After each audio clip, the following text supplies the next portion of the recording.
Welcome back to our channel. Sa video natin ngayon, pag-uusapan natin ang napakainit na issue tungkol sa ikalawang batch ng missile boats para sa Philippine Navy. Noong una, parang sure win na ang Israel shipyard sa kontrata, pero ngayon, mukhang may bagong contender. Ang tanong, bakit biglang may pagbabago? At ano ang role ng French shipbuilder na OCEA sa development na ito? Tara't himayin natin. Pero bago tayo magsimula, tandaan natin na ang matatag na Pilipinas ay hindi lang nabubuo sa lakas militar, kundi sa maayos na pamahalaan, paglaban sa korupsyon, pagtanggi sa political fanaticism, at paglaban sa mga fake news. Mahalaga ito para sa tunay na seguridad at katatagan ng bansa. Alam naman natin na ang Israel Shipyard ang napiling supplier para sa unang batch ng FAICM o Fast Attack Interdiction Craft Missile ng Philippine Navy. 9 na units ang na-deliver, at inaasahan pa ang additional isa. Armado ang mga ito ng Typhoon RCWS na may 30mm cannon at Spike NLOS missiles galing Rafael Advanced Defense Systems ng Israel. Pero ngayong papasok na ang second batch, under the Rehorizon 3 phase ng AFP Modernization Program, lumalabas na hindi na guaranteed ang Israel para sa bagong order. Sa likod ng pagbabagong ito ay may ilang mahahalagang factor na dapat maintindihan natin. Unang-una, hindi lang ito technical competition.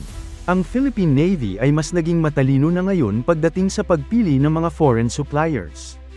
Hindi na sapat na maganda lang ang track record, dapat may edge rin sa strategic value, logistics, at political reliability. Kung titignan natin ang supply chain risks, malaki ang epekto ng kasalukuyang geopolitical tension sa Israel. Ilang defense analysts na rin ang nagsabing posibleng maapektuhan ang production at delivery ng defense equipment nila kung lalala pa ang conflict. Sa kabilang banda, ang France, bilang miyembro ng EU at NATO, ay relatively stable pagdating sa foreign defense contracting.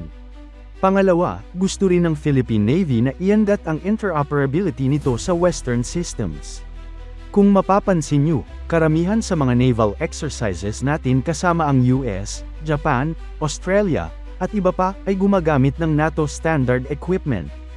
Sa pagkuha ng French-made craft, mas magiging seamless ang integration sa future joint operations, lalo na kung magiging standardized ang communication, navigation, at targeting systems. Pangatlo, may economic and diplomatic angle rin ito. Ang pagpasok ng France sa proyekto ay maaaring parte rin ng mas malawak na diplomatic push ng Pilipinas para palawakin ang defense partners nito. Hindi ito pagtalikod sa Israel, kundi isang pagsisikap na maging mas diversified at resilient ang defense strategy natin. Ang ganitong approach ay tugma rin sa overall vision ng revised AFP Modernization Program, hindi lang para magkaroon ng mas modernong kagamitan, kundi para masiguro na tuloy-tuloy ang development kahit magbago man ang political o security landscape sa ibang bansa. Dagdag pa rito, nagiging usapin na rin ang cost effectiveness.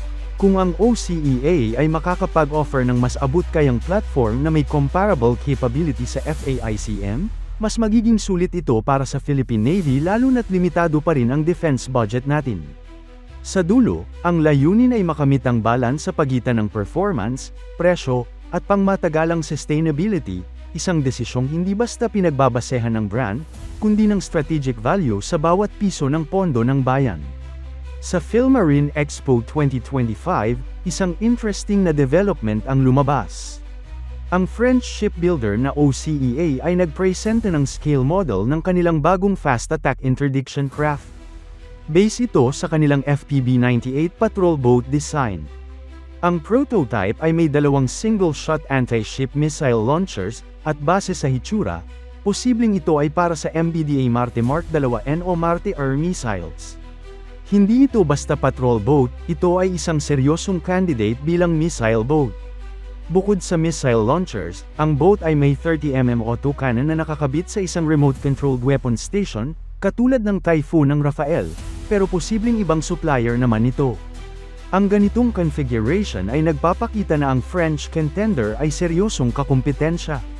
May posibilidad rin na gamitin ng ibang missile system tulad ng Exocet, depende sa compatibility at inter-agency agreement.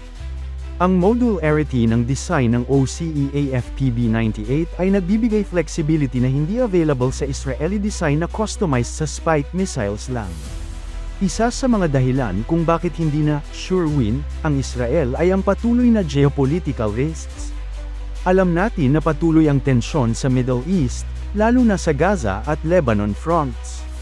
Dahil dito, nagkakaroon ng concern ng ibang bansa, kasama na ang Pilipinas, tungkol sa delivery timelines, supply chain disruptions, at political sensitivities. Ang gobyerno ng Pilipinas ay nagiging mas maingat sa pagkuha ng military hardware mula sa mga bansang may active conflict zone, lalo na kung may risk na ma-delay o ma-cancel ang shipment. Isa pa, may ibang international agreements ang EU countries tulad ng France na mas compatible sa Philippine strategic alignment lalo na sa Indo-Pacific region. Mahalaga ring i-consider ang long-term strategy ng Philippine Navy. Gusto nila ng diversified sources ng hardware para hindi sila nakadepende sa iisang bansa. Ang pagpasok ng France sa missile boat program ay indication na may desire ang Navy to open up the competition. Hindi lang ito tungkol sa presyo o performance, ito rin ay tungkol sa interoperability, maintenance support, at long-term logistical sustainability. Kung ang OCEA ay kayang magbigay ng mas flexible na support system, mas malakas ang tsansa nila. Hindi naman ibig sabihin na out na agad ang Israel shipyard. May track record na sila, at operational na ang kanilang FAICMS. Pero ang issue dito ay hindi performance, kundi ang strategic concerns. At kung makakapagbid ng mas competitive at politically stable offer ang OCEA, mahirap hindi pag-isipan nito ng Philippine Navy. Ganun din kay Rafael Advanced Defense Systems. Ang Typhoon at Spike NLOS ay world-class, pero kung may katumbas na sistema mula Europe na mas madaling integrate sa ibang platforms, pwedeng maging game changer ito.